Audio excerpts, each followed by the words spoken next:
అంతరాత్మను మించిన గురువు లేడు, జీవితాన్ని మించిన గ్రంథం లేదు, శరీరాన్ని మించిన క్షేత్రం లేదు, మనస్సును మించిన తీర్థం లేదండి. ఎక్కడికి వెళ్ళక్కర్లేదు. మీరు శరీరమే గొప్ప క్షేత్రం, అదే పుణ్యక్షేత్రం. ధర్మక్షేత్రే కురుక్షేత్రే, అదే క్షేత్రం. మీ మనస్సే గొప్ప తీర్థం. మీ మనస్సులో మీరు మునగండి, ఎక్కడ మునగక్కల. అంటే మనసులో వచ్చే ఆలోచనలు అవి మంచివా చెడ్డవా, అందులో మునగండి, తెలిసిపోతుంది ఏది మంచిదో. మీకు తెలియదా? ఎవరో చెప్పడం ఏంటి?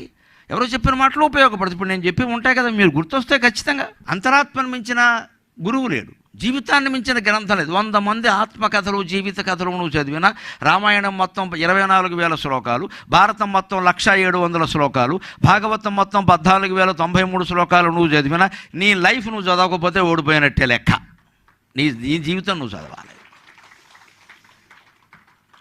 మన జీవితం ఎలా మొదలైంది, ఏం జరిగింది, ఎక్కడెక్కడ తప్పు చేసాం, ఒప్పు చేసాం, ఇది ఒంటరిగా ఉంటేనే ఆలోచించగలమండి. 10 మందిలో ఉంటే ఆలోచించలేని విషయాన్ని.